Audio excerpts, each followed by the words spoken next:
don't have you in my life, what would I gain?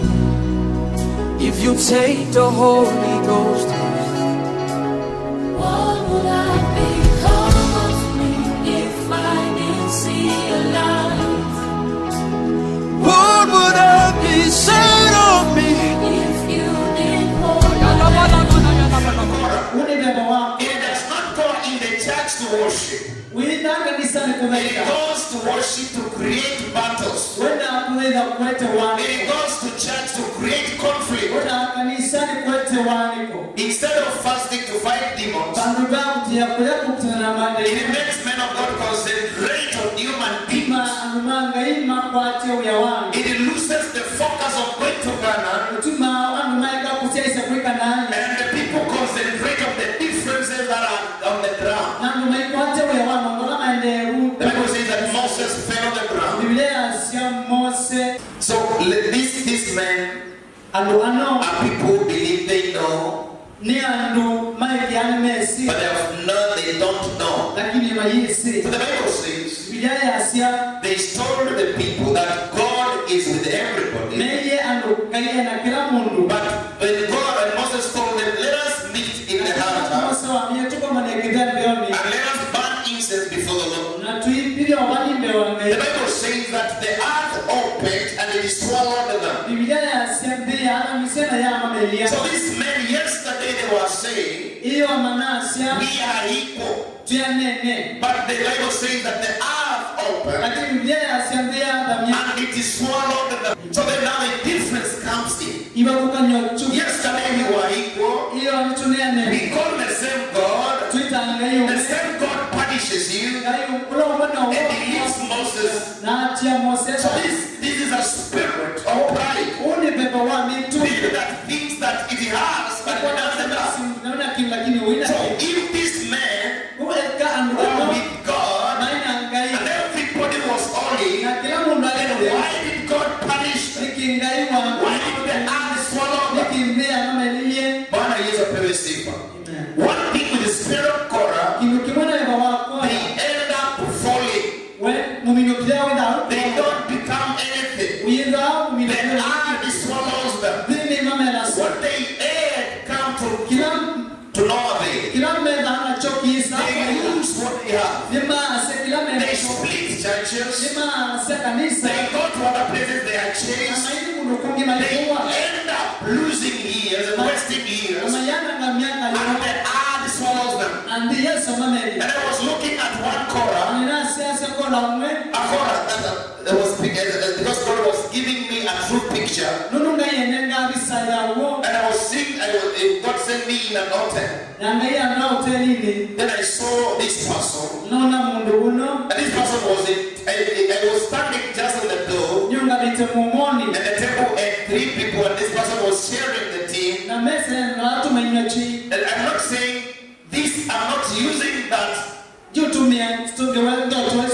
is a true dream that God gave me. But I'm not using it. I'm just bringing a revelation. Because this person was influencing people against the work of God. But the thing because I'll delay this sermon for 3 weeks. So God was telling me, teach this because this spirit is within you. These men, they have nothing for God. Everything is about themselves. And then they talk bad about the leadership because of how they see things on the whole perspective. And so like I told you, somebody who was telling, let me give a practical example. Korah challenges even what is above him. This man, let me just eat at the spirit. Because the spirit doesn't know that I know it. But I want to tell you that I know, and God has been exposing this spirit for the last 2 years. But this spirit can call you any name. For example, it can call you a name like Zoma, the one from Kitui. This spirit tell people, for example, if they call this daughter, they tell us, can we go such and such a place? Then maybe this daughter will answer back and say that man has nothing to offer. So this you know that I am with Korah, but Korah does not know that I know him. But that's why I'm teaching that you change. Amen. There is nothing good than to know a spirit in a person. And that person did know that God has been revealing him or her for a certain time.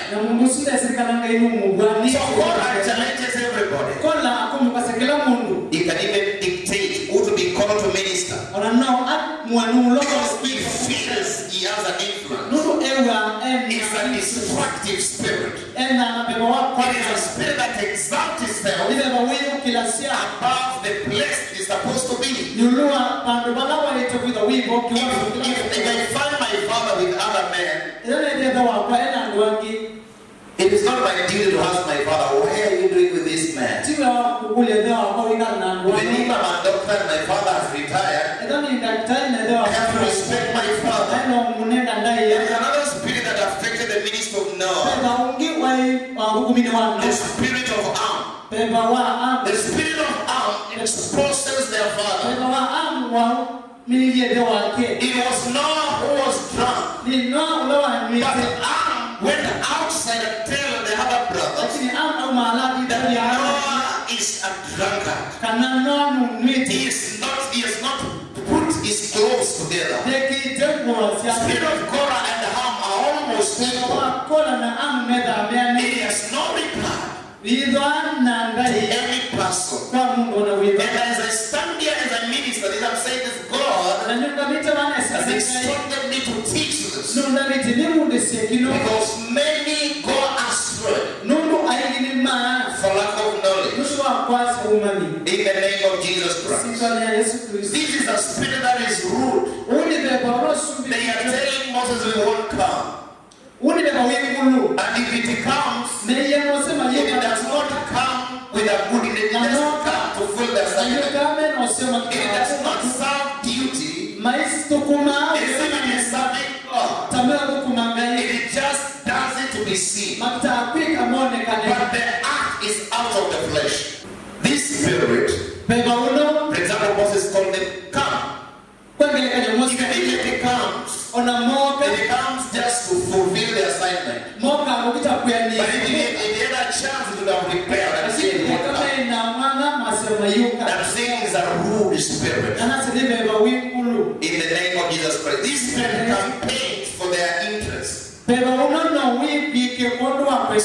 it makes the leadership of the church that it can do nothing without consulting them. He didn't tell me. He didn't tell me. She didn't tell me. She didn't inform me. It is a spirit that instructs the leadership. It instructs the leadership. He didn't preach as I wanted him to. It is an instructing spirit. And many pastors are under bondage of this spirit. Because the spirit of arrogance and pride. I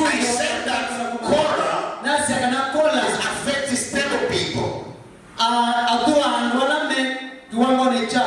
sometimes you see Korah in people who are not stable. Because it is a spirit. In the name of Jesus Christ. And these people criticize leadership, but they are not accountable for the congregation. For example, let me give a practical example. If Korah leads this girl astray, and outside there this girl gets a problem, he won't be responsible for this girl. He will like this girl to return back to Moses after he or she has destroyed her. For example, he has led this girl astray because 250 men were with Korah. They were destroyed. They were innocent. Korah was not responsible for them. The Bible says after the earth swallowed Moses began to pray and to intercede. Mose ambia kuboya. And he told the Aaron, go stand Na hata biano ni enda between the dead and the living, katikati wa that the plague of God may stop. nikenda Mungu wangu yungame. For example, kama yule msichana amepelekwa na Kora nje, mwitu wao tuanza na Nikola, na baada ya miezi 3 wanataka kuolewa, itabidi waolewe na Giza, because Kora has led us astray. He was not responsible for her. He was not responsible for the congregation. He has nothing that he can do for the sheep. He was not called for the sheep, but as he destroyed the sheep, he sent them to the fox. And as they attacked by the fox, he left them in the fox. The Bible says that Korah went to hell when he was living. These people, they planned a meeting, and that will correct the leadership. In the name of Jesus Christ. There was a meeting of 250 men. They seek to overthrow the leadership. This spirit, because it is still working even today, it seeks to overthrow the leadership, and if possible to bring the ministry down. For these people, for example, let me give an example. For these 10 people, I won't give my time. I won't give it during this giving. It is real and devilish spirit in men who profess to know God. In the name of Jesus Christ. In the name of Jesus Christ.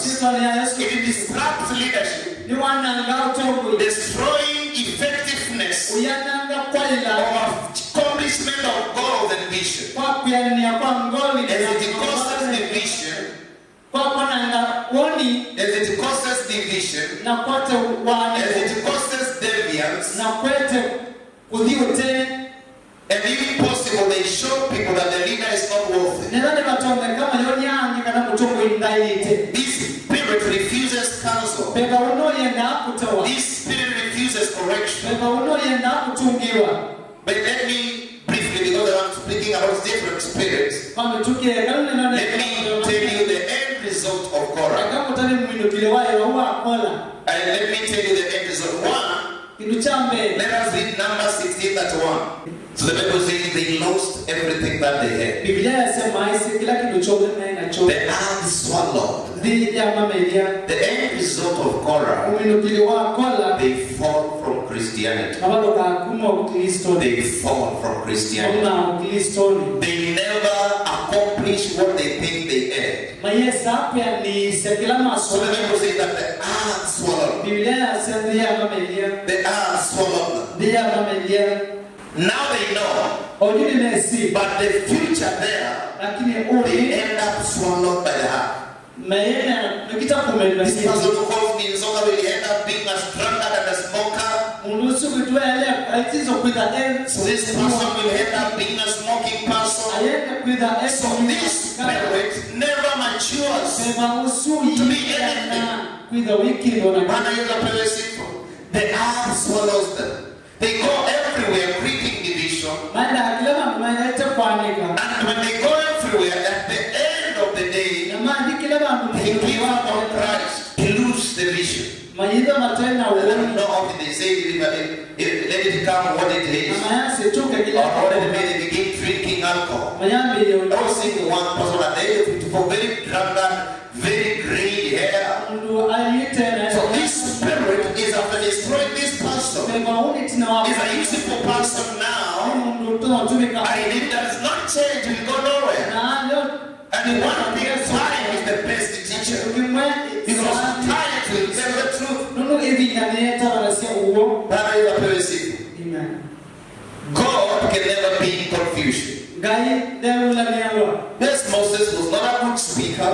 But when God was calling him, he knew that God was there. He knew that Korah will be there. He knew that Abiram will be there. He knew that Dathan will be there. They passed them and went to Moses. This was that even the people they had influenced went up being nothing. Amuswami ngalitana utonya kana anangola matabite mayai wa kingu. The Bible says in verse 35, and the fire came out from the Lord and consumed the 250 men who were offering incense. Let us go to verse 14. And he stood between the dead and the living, so the plague was stopped. Now those who died in the plague were 14,700 besides those who died in Korah's name. So Aaron returned to Moses, and the door of tabernacle meeting for the plague had been stopped. What I'm trying to tell you is the spirit of Korah. Moses was pleading with God that he would have eaten Korah, Abiram, Daman, but 250 people have died who were innocent. And other 14 people died. And Moses is pleading with God, please God, stop this plague. Stop this plague. So these people, they drive people out of the church. They end up people leaving from going to Canaan. They keep people from the real salvation. Is making them to go back to the sinful life. In the name of Jesus Christ. In the name of Jesus Christ. Briefly, I will speak about spirit of Am. And the spirit of Am and spirit of Reuben are the same.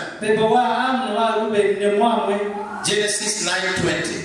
I'm speaking about spirit of Ham. I'm using Noah as a man who had a ministry to teach what I'm telling you. When he was drunk, the wine, and it was drunk, he became uncovered in his tent.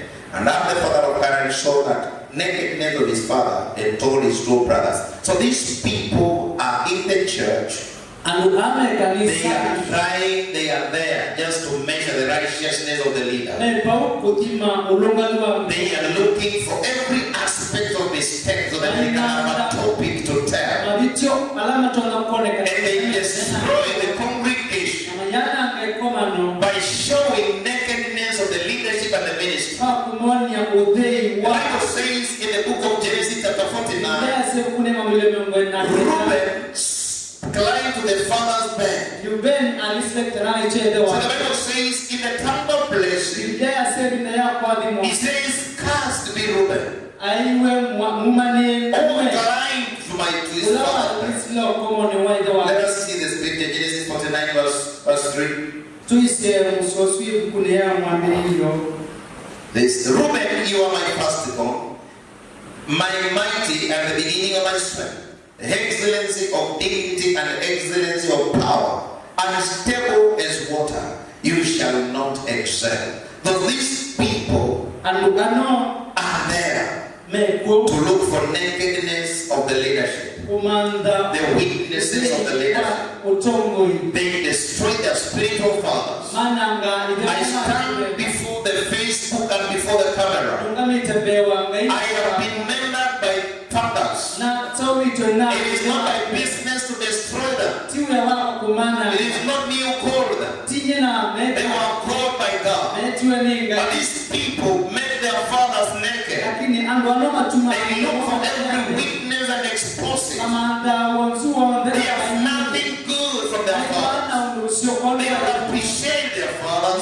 They think they are not worthy. They don't qualify.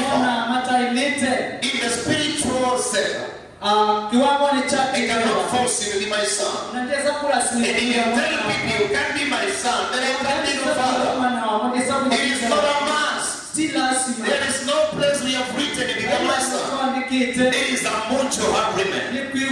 This is something that we have to respect. I respect my bishop because he's my biological father. I decided to do that. I decided to honor that.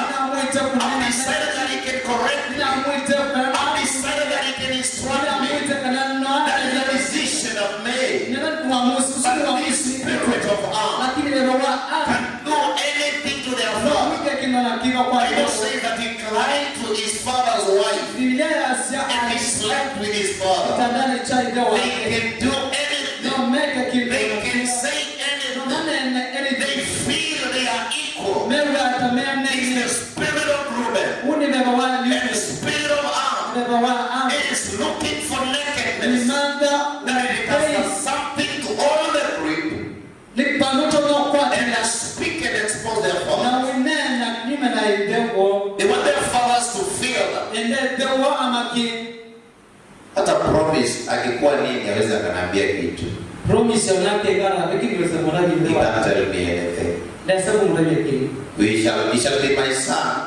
When I become the president of this nation, when it comes to issue of fatherhood, I will be the father. There is no negotiation, there is no question. You will not negotiate about without your mother.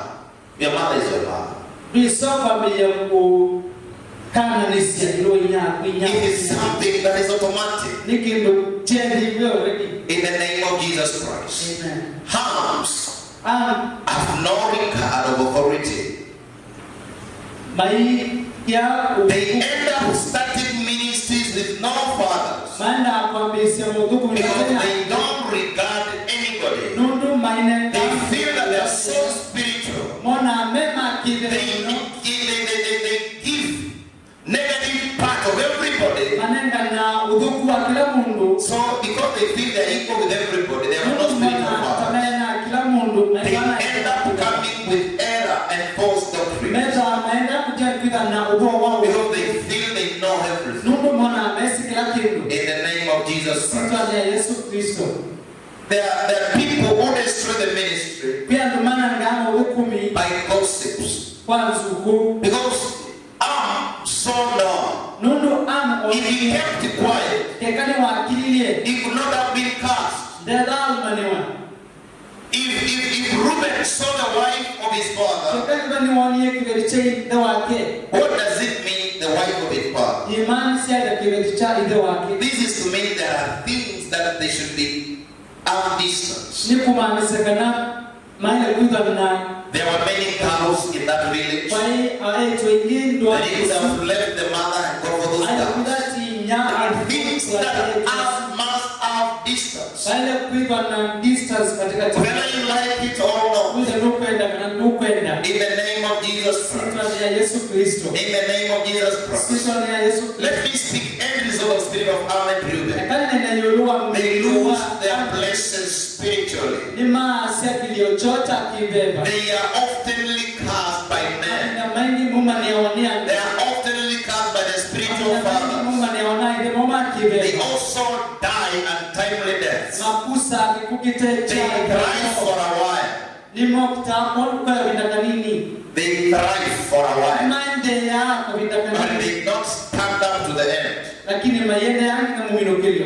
In the name of Jesus Christ. In the name of Jesus Christ. They are limited in almost all areas of their lives.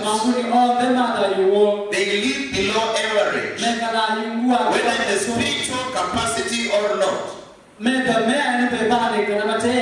They never increase. The book of Deuteronomy 33:6. Even if they begin in ministry, they don't grow. They find out they have begun ministry 10 years and they have 10 people. The number circulate between 10, 2, 3, 4. If it goes 20, the church splits halfway. The only solution we have for this spirit of Am, somebody with authority has to break the curse for that. Deuteronomy 33:6. And that's why Moses is saying, I have observed the life of the tribe of Reuben. They don't increase. They are always found in error. In the times of Korah, 250 died. And there is another place in the Bible where 600 died. So this Reuben of Korah was always found in the places of error. They never increased. So Moses is breaking the curse and saying, let Reuben live. But for these people to prosper, the curses has to be broken. Because they go everywhere.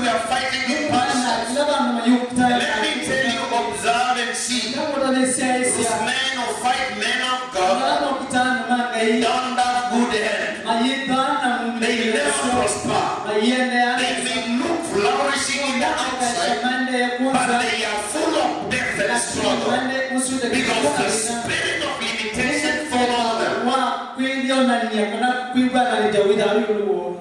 They may look at the outside as if they are comforted, but they are full of death, full of error. Limitation begins to follow them. Because every man they go fight, this man prays to God. They never called this man. It is not their responsibility, they are not God. So they end up having a lot of curses upon their life. That's what the Bible says, let Reuben live. Because Reuben was not a Christian. Lastly, let me speak about the spirit of Judas. Judas was a brother. That's a dangerous spirit that operates where the presence of God is. Because Judas was operating with Christ. Judas had anointing. The Bible says that he sent the 72, and they kept telling Jesus, even demons obey. But still Judas, what Judas? He was anointed, yes. He ate the 5,000, he ate the bread. He saw Jesus moving on water. But this thing in his life affected him. Spirit of Judas is a spirit that destroys ministry. It is a spirit of opportunism. It is a spirit that works on opportunities. He's always looking for an opportunity to destroy the work of God. The Bible says, one time Jesus was having a dinner with them, and Jesus would ask Judas, do you want to betray the Son of Man? Luke chapter 22 verse 47. This is Judas has gone outside. He has made a deal to destroy Jesus. Outside there he has planned. The person I will kiss, that is the person you should. But Jesus is telling openly, will you do this to me, Judas? These are men in the church who betray their brothers. These are men in the church. They love money so much.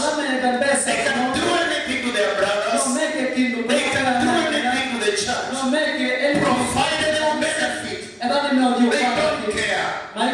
So Jesus is asking, will you do it? Will you use your keys to destroy me? They use lies to cover themselves. These men are wise. They plan wise things just to expose and destroy the work of God. This is a spirit in the church. These men love money. Judas is telling Jesus, when the woman is pouring oil, she's asking Jesus, will this oil, will it not be so that will be given to the poor? And the scripture reveals that he was not saying that the man will be given to the poor. But these are men in the church who can do anything for money. Yes, in the house of God, but they sell Jesus. They get money fast. They destroy everything else. The spirit of Judas is a dangerous spirit. These men have hypocrisy. They don't see, they are not what they are. We live with them. We dine with them. But in the backside they plan evil things. But in the ministry, they are friends. We talk with them. But they are dangerous men. Amen. They ate together. And Judas went outside. And he went and made another deal.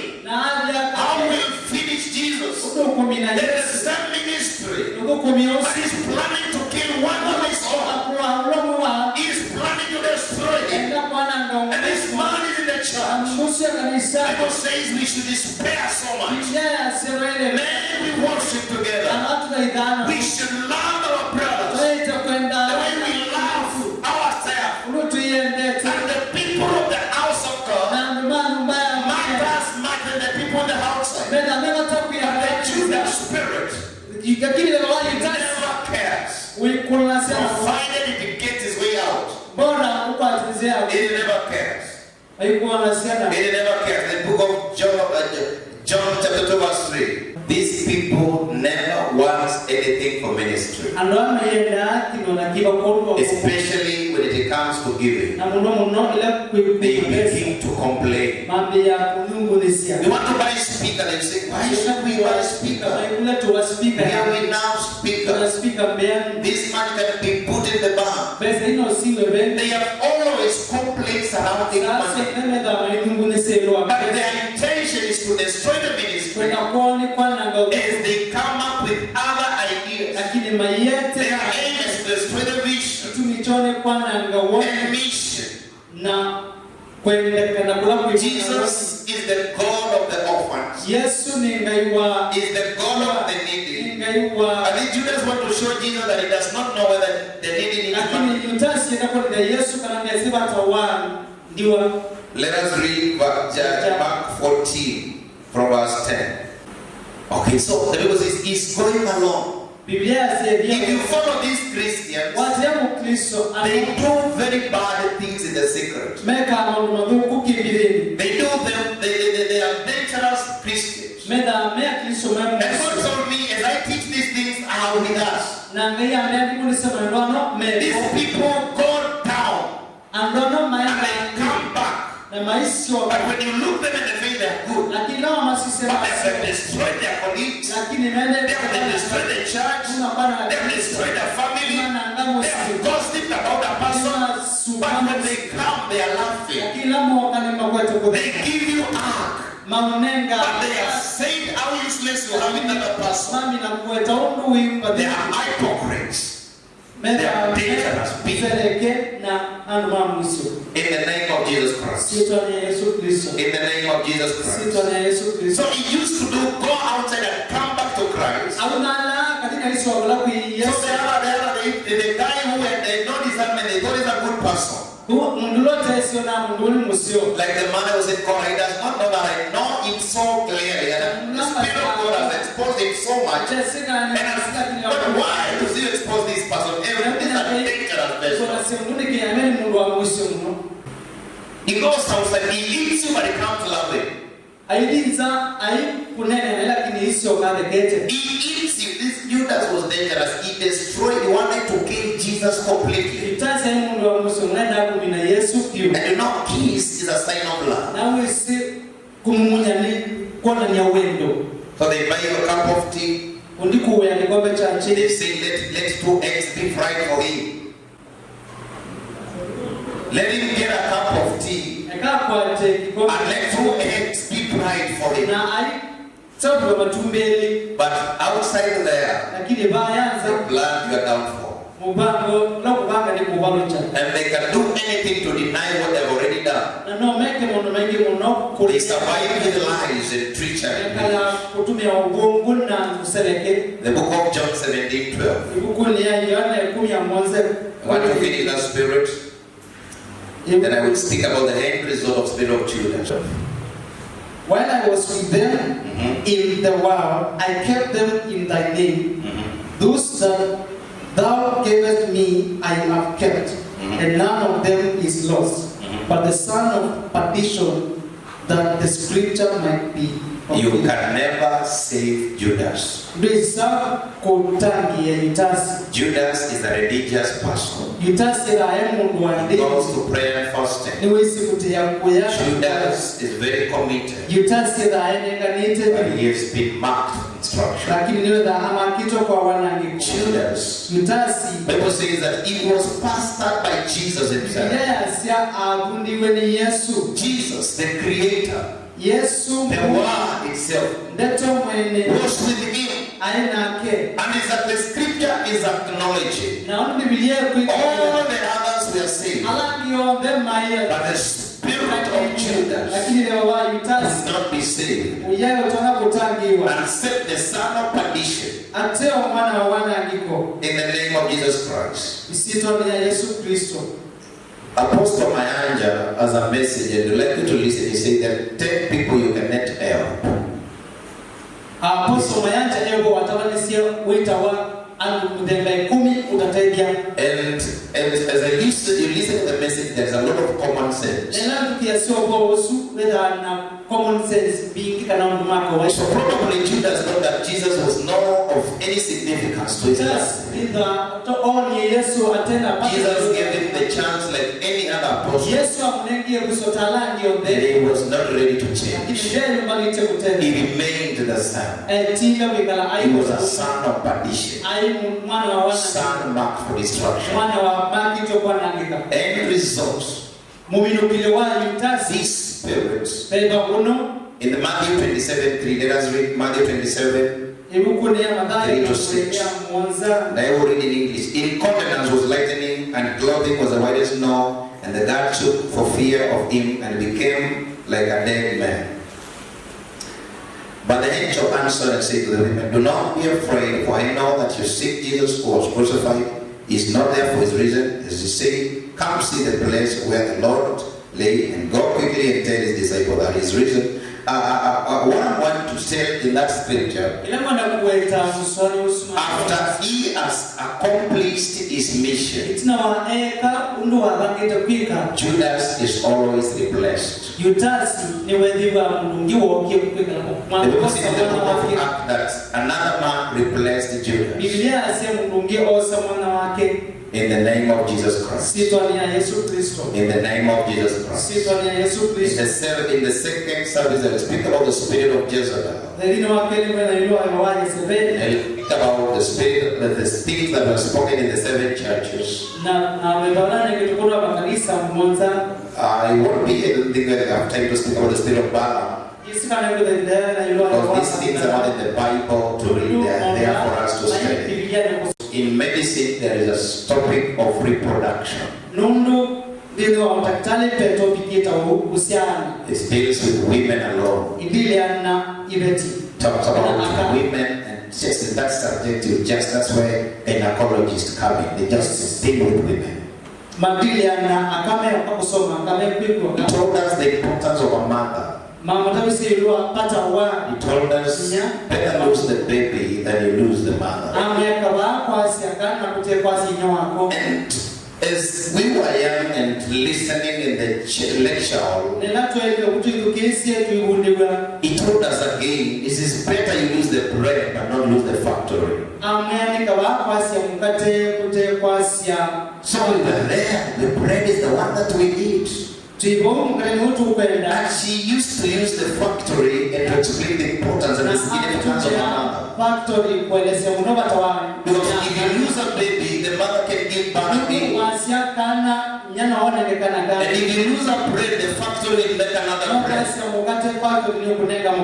And she was telling us, it will take 24 years for a baby to give another mother. But it will take a mother 9 months and give another baby.